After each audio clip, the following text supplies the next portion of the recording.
Puji Tuhan, selamat berjumpa lagi dalam Mezbah Doa Keluarga. Salam sejahtera bagi saudara-saudara semua dimanapun saudara-saudara berada pada malam hari ini. Selamat lagi kita akan mendengarkan renungan kebenaran firman Tuhan. Kiranya kebenaran firman Tuhan yang saya sampaikan pada malam hari ini semuanya dapat menguatkan iman percaya kita, semuanya dapat mempersiapkan kehidupan kita untuk kita menyambut kedatangan Tuhan pada kali yang kedua. Puji Tuhan, kita segera masuk di dalam renungan kebenaran firman Tuhan. Di dalam kitab Ibrani pasalnya yang ke-12, ayatnya yang pertama, demikianlah firman Tuhan.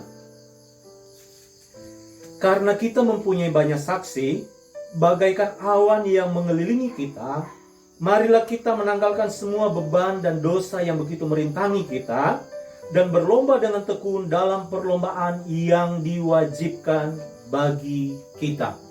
Puji Tuhan, firman Tuhan pada malam hari ini berbicara dari hal perlombaan iman. Di sini firman Allah mengatakan, karena kita mempunyai banyak saksi, bagaikan awan yang mengelilingi kita.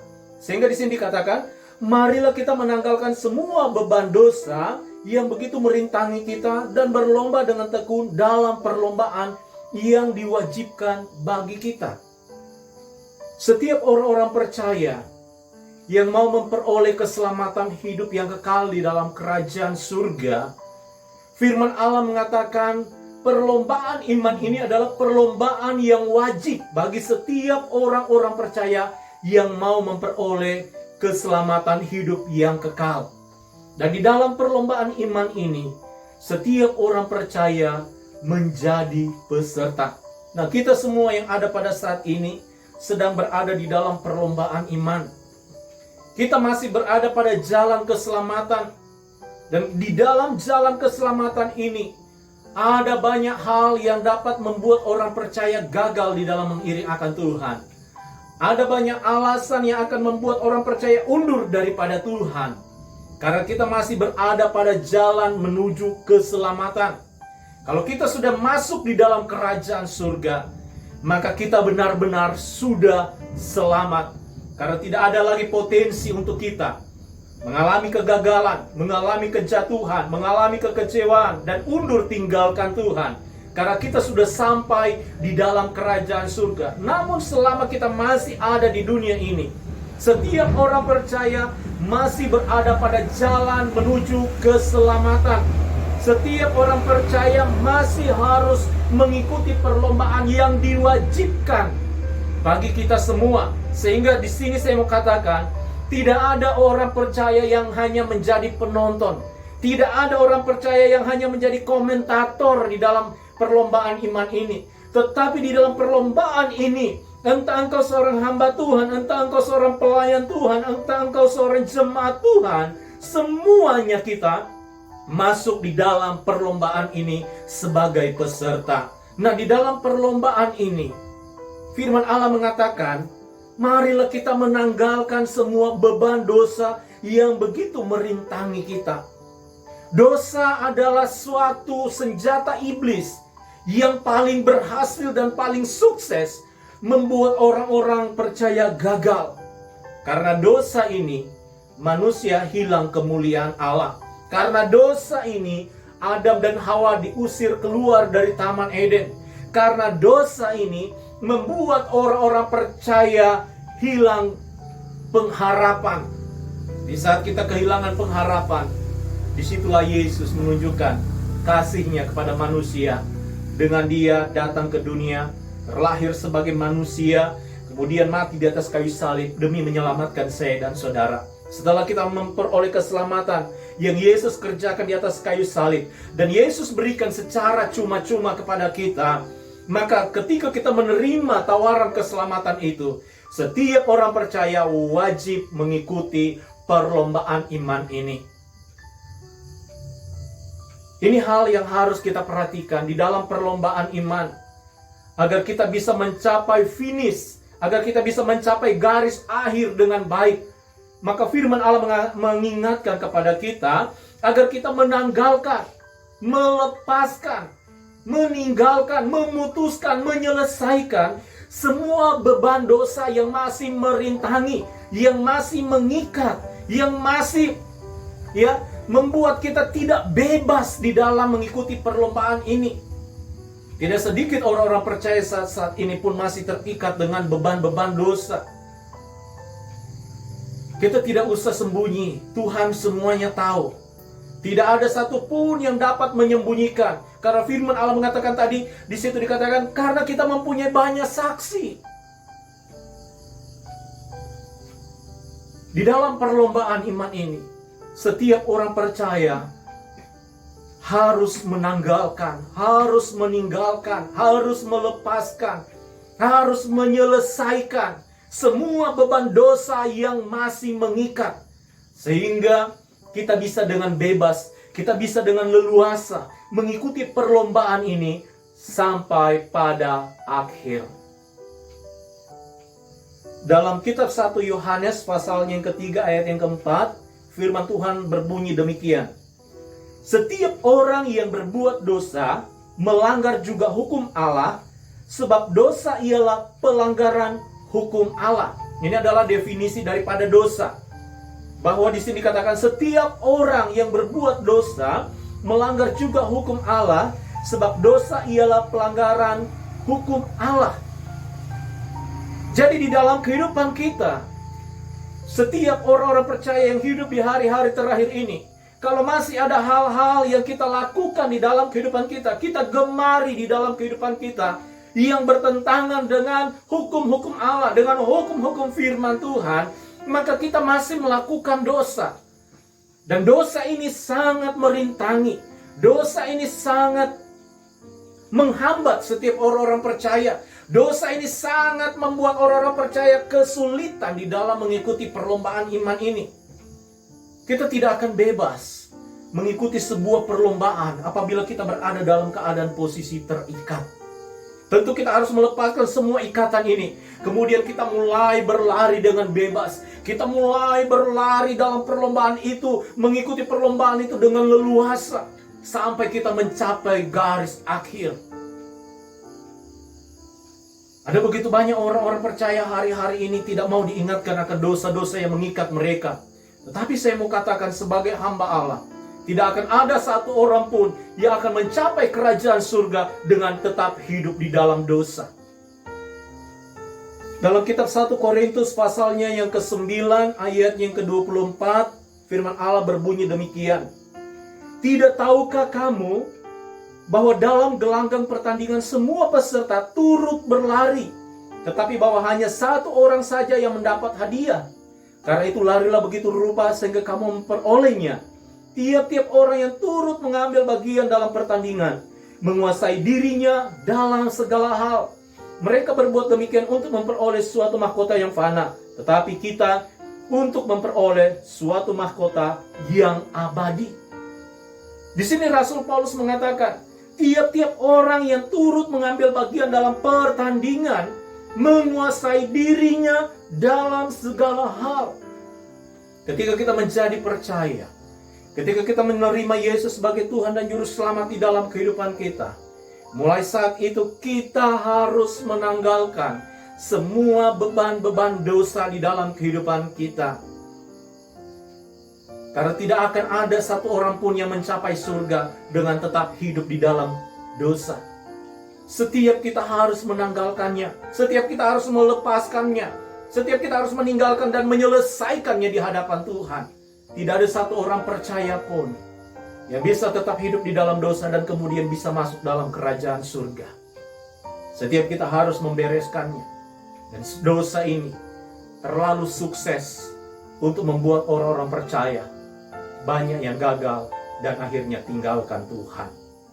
Nah, pertanyaannya di sini, beban dosa apa yang harus orang-orang percaya tanggalkan dari dalam kehidupannya?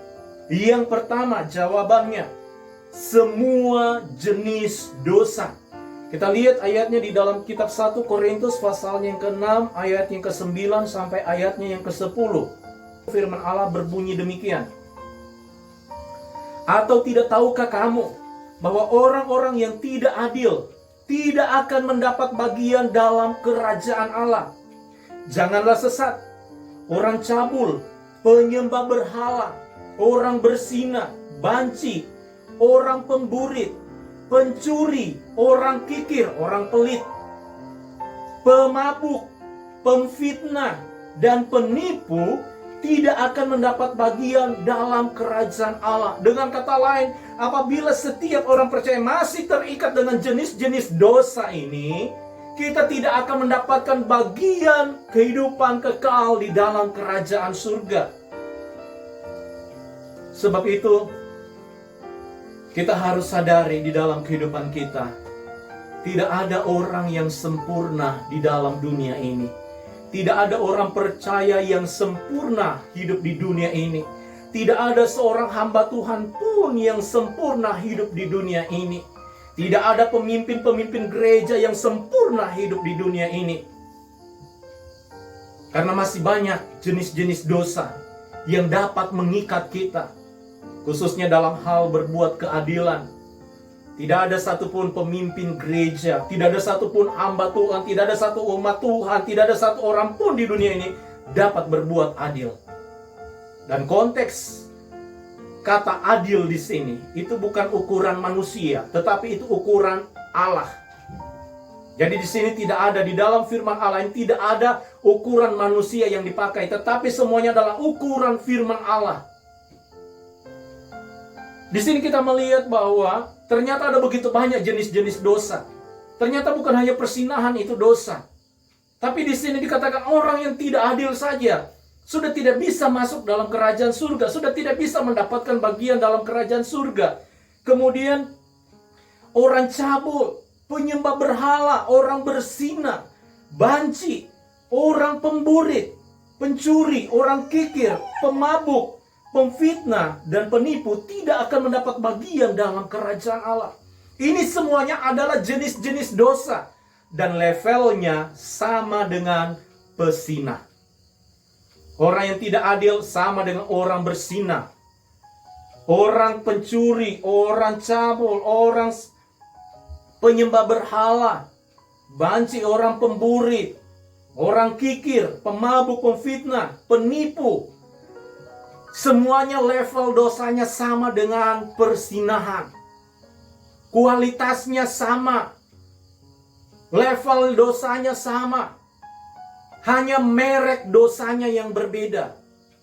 Tetapi tentang kualitas dosa, tentang level dosanya, semuanya setara dengan dosa persinahan. Dan semuanya sama-sama tidak dapat bagian di dalam kerajaan surga. Kalau kita melihat ayat ini, siapa manusia yang bisa lepas dari semua hal ini? Mungkin saudara bukanlah seorang pesina, tapi apakah saudara seorang yang adil? Jadi semua jenis dosa ini harus kita lepaskan, harus kita tinggalkan, harus kita tanggalkan, dan harus kita selesaikan. Agar kita bisa dengan bebas dan leluasa mengikuti perlombaan iman yang diwajibkan bagi setiap kita orang-orang percaya agar memperoleh hidup yang kekal di dalam kerajaan surga. Kemudian yang kedua, beban dosa apa yang harus orang-orang percaya tanggalkan dari dalam kehidupannya?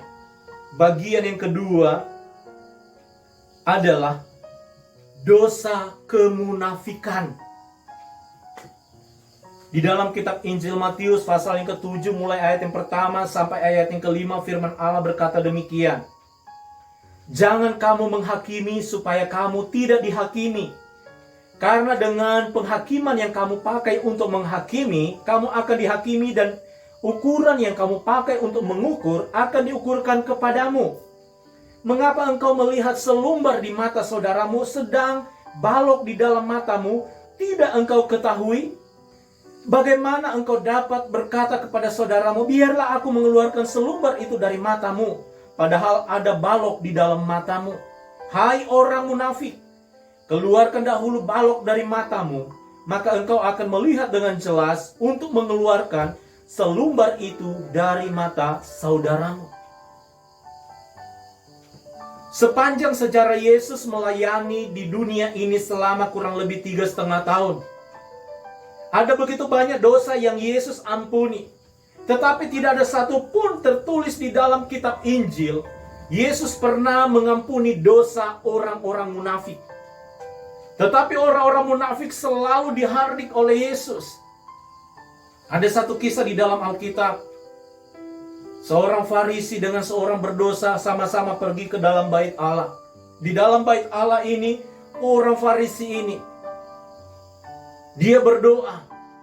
Dia berkata di dalam doanya itu, "Aku bersyukur kepadamu, karena aku bukanlah seorang pesina, bukanlah seorang pendosa. 2 kali dalam seminggu aku berpuasa, dan aku tidak seperti orang yang di belakang, yang hidup di dalam dosa." Tetapi kemudian orang yang berdosa ini, dia berdiri jauh-jauh dan kemudian dia berlutut. Menatap ke langit pun dia tidak berani. Dan dia berdoa, "Ya Tuhan, ampunilah hamba-Mu yang berdosa ini." Yesus mengatakan, ketika kedua orang ini pulang ke rumahnya, orang berdosa inilah yang dibenarkan oleh Allah, bukan orang munafik ini. Nah, kehidupan kita hari-hari ini, ada begitu banyak orang-orang percaya yang terikat dengan dosa kemunafikan. Kita bisa bersandiwara di hadapan manusia. Kita bisa berwajah manis kepada siapapun, silahkan. Tetapi kemunafikan saudara tidak bisa disembunyikan dari hadapan Tuhan. Setiap orang yang bermuka manis kepada saudara pasti mempunyai tujuan. Setelah dia mendapatkan tujuannya, dia akan meninggalkan saudara. Ada begitu banyak orang-orang munafik hidup di hari-hari ini. Ada begitu banyak orang senang hidup dengan bersandiwara di hadapan Tuhan hari-hari ini. Dan dosa kemunafikan ini bukanlah tergolong dosa yang tidak terampuni, seperti dosa menghujat Roh Kudus, tidak. Tetapi dosa kemunafikan ini adalah dosa yang paling sulit untuk diampuni. Dalam kitab 1 Yohanes pasalnya yang pertama ayat yang ke-9 firman Allah berkata demikian. "Jika kita mengaku dosa kita, maka Ia adalah setia dan adil, sehingga akan mengampuni segala dosa kita dan menyucikan kita dari segala kejahatan." Bagi Tuhan, pengakuan itu adalah sebuah penyelesaian. Tuhan tidak minta kita melakukan hal-hal yang lebih daripada itu. Cukup ketika kita melakukan kesalahan, ketika kita melakukan dosa, segeralah datang merendahkan diri di hadapan Tuhan, mengakui semuanya, menyelesaikan semuanya di hadapan Tuhan. Ketika kita mengaku dosa, maka Tuhan akan mengampuni dosa kita. Karena bagi Tuhan, pengakuan adalah penyelesaian. Oleh sebab itu di hari-hari ini, jikalau saudara masih hidup di dalam dosa kemunafikan, segeralah tanggalkan itu. Selama saya melayani Tuhan, menjadi seorang hamba Tuhan, ada begitu banyak saya berjumpa dengan orang-orang yang mengakui mereka telah bertobat dari segala jenis-jenis dosa. Baik dari dosa persinahan, dari dosa kemabukan, dari dosa pencurian, dari dosa penipuan, dari bermacam-macam dosa. Mereka mengakuinya. Tetapi sampai hari ini, saya belum pernah menjumpai ada satu orang percaya yang bersaksi bahwa dia bertobat dari dosa kemunafikan. Ingat saudara, selama kita masih hidup di dunia ini, ada kesempatan untuk kita menyelesaikan semua kesalahan kita. Ada kesempatan bagi kita untuk menyelesaikan dosa-dosa kemunafikan kita. Karena ketika kita mati di dalam dosa kemunafikan itu, maka dosa kemunafikan itu di tahta penghakiman Allah akan menjadi dosa yang tidak terampuni. Selagi kita masih hidup, artinya masih ada kesempatan untuk kita menyelesaikannya. Lepaskanlah, tanggalkanlah semua beban dosa kemunafikan. Oleh sebab itu di dalam kitab Injil Lukas, pasalnya yang ke-12 ayat yang pertama, Yesus mengingatkan, "Sementara itu beribu-ribu orang banyak telah berkerumun, sehingga mereka berdesak-desakan. Lalu Yesus mulai mengajar pertama-tama kepada murid-muridnya. Katanya, waspadalah terhadap ragi, yaitu kemunafikan orang Farisi. Dalam Injil Matius pasal yang ke-23 ayat yang ke-13 firman Tuhan berkata demikian. Celakalah kamu, hai ahli-ahli Taurat dan orang-orang Farisi. Kamu orang-orang munafik, karena kamu menutup pintu kerajaan surga di depan orang. Sebab kamu sendiri tidak masuk dan kamu merintangi mereka yang berusaha untuk masuk. Celakalah kamu, hai ahli-ahli Taurat dan orang-orang Farisi. Hai kamu orang-orang munafik, sebab kamu menelan rumah janda-janda, sedang kamu mengelabui mata orang dengan doa yang panjang-panjang. Sebab itu kamu pasti akan menerima hukuman yang lebih berat. Ayat yang ke-15. Celakalah kamu, hai ahli-ahli Taurat dan orang-orang Farisi. Hai kamu orang-orang munafik, sebab kamu mengarungi laut dan menjelajah daratan untuk mentobatkan satu orang saja menjadi penganut agamamu, dan sesudah ia bertobat kamu menjadikan dia orang neraka yang 2 kali lebih jahat daripada kamu sendiri. Di dalam ayat ini kita melihat di dalam kitab Injil Matius 23 ayat yang ke-13 sampai ayat ke-15, 3 kali Yesus mengecam para ahli-ahli Taurat, orang-orang Farisi dengan kata celakalah kamu. Makanya setiap orang-orang percaya yang tidak mau bertobat dari dosa kemunafikan, firman Allah mengatakan celaka.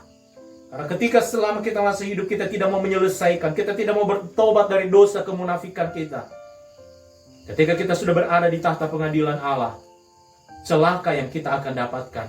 Karena dosa kemunafikan yang tidak diselesaikan, semua dosa yang tidak diselesaikan selama kita hidup, ketika kita berhadapan di tahta Allah, semua dosa itu akan menjadi dosa yang tidak terampuni lagi. Oleh sebab itu, selagi masih ada waktu dan kesempatan, selagi kita masih hidup, bergerak, bernafas, mari kita mau membenahi kehidupan kita. Kita mau tanggalkan dosa-dosa di dalam kehidupan kita. Kita mau bertobat dari dosa kemunafikan kita. Dan kita mau hidup tulus di hadapan Tuhan. Kita mau hidup dengan hati yang murni di hadapan Tuhan, agar semua dosa-dosa kemunafikan kita diampuni oleh Tuhan. Dan kemudian bagian yang ketiga, beban dosa apa yang harus orang-orang percaya tinggalkan dari dalam kehidupannya? Beban dosa apa yang harus orang-orang percaya tanggalkan dari dalam kehidupannya? Bagian yang ketiga, dosa pendusta, atau sama dengan pembohong. Ada begitu banyak orang-orang percaya juga terikat dengan dosa pendusta, juga terikat dengan dosa kebohongan. Karena dosa pendusta, dosa kebohongan tidak menjadikan kita menjadi orang-orang percaya sebagai anak-anak Allah. Walaupun kita memiliki identitas sebagai orang percaya, walaupun kita memiliki identitas kita adalah pengikut Kristus, tetapi kalau kita masih hidup di dalam dosa pendusta, dosa kebohongan, kita bukanlah menjadi anak-anak Allah. Kita bukanlah menjadi pengikut Yesus, tetapi firman Allah mengatakan, iblislah bapamu. Makanya di dalam kitab Injil Matius pasalnya yang kelima ayatnya yang ke-37, firman Allah berkata demikian. Jika ya, hendaklah kamu katakan ya. Jika tidak, hendaklah kamu katakan tidak. Apa yang lebih daripada itu berasal dari si jahat. Firman Allah mengajarkan kehidupan orang percaya harus hidup di dalam sikap yang gentleman. Ketika kita melakukan salah satu kesalahan, ketika kita melakukan salah satu pelanggaran, mari kita mau mengakuinya. Banyak kali saya menemukan orang-orang percaya ketika mereka sedang bermasalah, ketika ditanya, bukan dia memberikan jawaban, tetapi alasan-alasan yang dia berikan untuk membenarkan dirinya sendiri. Selama saudara masih melakukan hal itu, saudara tidak akan pernah terlepas dari dosa kebohongan. Tidak usah membenarkan diri. Jika kita melakukan kesalahan, akuilah kesalahan itu. Walaupun mungkin resikonya sangat luar biasa. Saya pernah mengalami hal ini. Dan saya mau katakan saya tidak munafik di hadapan saudara. Saya pernah melakukan semuanya. Tetapi saya bersyukur kepada Tuhan hari ini. Oleh karena kasih karunia Tuhan, masih ada kesempatan yang Tuhan berikan kepada saya untuk saya mengalami kehidupan lahir baru, berjalan bersama dengan Tuhan, terlepas dari semua ikatan beban dosa, dan kemudian fokus di dalam mengikuti pertandingan iman ini. Orang percaya diajar oleh firman Allah agar hidup dengan gentleman. Katakan ya jika iya, katakan tidak jika tidak. Selebihnya daripada itu, yaitu alasan, itu berasal daripada si jahat. Kalau ditanya, berikan jawaban, jangan berikan alasan, supaya kita tidak menambah kesalahan kita di hadapan Tuhan. Dalam kitab Injil Yohanes pasalnya yang ke-8 ayatnya yang ke-44 demikian firman Tuhan. Iblislah yang menjadi bapamu, dan kamu ingin melakukan keinginan-keinginan bapamu. Ia adalah pembunuh manusia sejak semula dan tidak hidup dalam kebenaran. Sebab di dalam dia tidak ada kebenaran. Apabila ia berkata dusta, ia berkata atas kehendaknya sendiri. Sebab ia adalah pendusta dan bapa segala pendusta. Jadi kalau orang-orang percaya cinta akan kebohongan, hidup di dalam dusta, hidup di dalam kebohongan, tidak sanggup berkata jujur, tidak sanggup berkata ya di atas ya, tidak di atas tidak. Firman Allah katakan, iblislah bapamu. Sekalipun saudara memiliki titel sebagai anak-anak Tuhan, sekalipun saudara memiliki identitas sebagai orang-orang percaya, tapi kalau saudara hidup di dalam kebohongan, saudara suka berdusta di dalam kehidupan saudara, firman Allah katakan, iblis yang menjadi bapamu. Dan tidak ada anak-anak iblis yang masuk di dalam kerajaan surga. Dan ingat saudara, hidup kita di dunia ini hanya sementara. Dan selama kita masih ada di dunia ini, di dalam perlombaan iman ini, kita diperhadapkan dengan dua pilihan yang sama-sama sifatnya kekal. Yang pertama adalah hidup kekal. Yang kedua adalah kebinasaan kekal. Sama-sama kekal. Tinggal saya dan saudara mau memilih yang mana. Tetapi sebagai hamba Tuhan, saya berharap kepada seluruh saudara-saudara, orang-orang percaya dimanapun saat ini berada, marilah kita mau memilih hidup yang kekal. Karena di saat kita memilih hidup yang kekal, kita akan memperoleh keselamatan yang Yesus telah kerjakan di atas kayu salib dengan sempurna terjadi dalam kehidupan kita. Oleh sebab itu, pada saat malam hari ini, kepada kita semua yang sempat mendengarkan firman Tuhan ini, saya hanya mau ingatkan kepada saudara-saudara, agar setiap ikatan-ikatan dosa yang masih mengikat kehidupan kita, yang masih merintangi kehidupan kita, yang masih membebani kehidupan kita, mari kita mau tanggalkan, mari kita mau lepaskan, mari kita mau tinggalkan, mari kita mau selesaikan semuanya di hadapan Tuhan. Dan setelah itu, barulah kita bisa dengan bebas mengikuti perlombaan iman yang diwajibkan bagi setiap orang-orang percaya, agar kita memperoleh janji-janji Allah di dalam kehidupan kita, yaitu hidup kekal di dalam kerajaan surga. Puji Tuhan, demikianlah renungan kebenaran firman Tuhan yang saya dapat sampaikan di dalam mezbah doa keluarga pada malam hari ini. Sampai berjumpa dalam renungan-renungan kebenaran firman Tuhan berikutnya. Tuhan Yesus memberkati.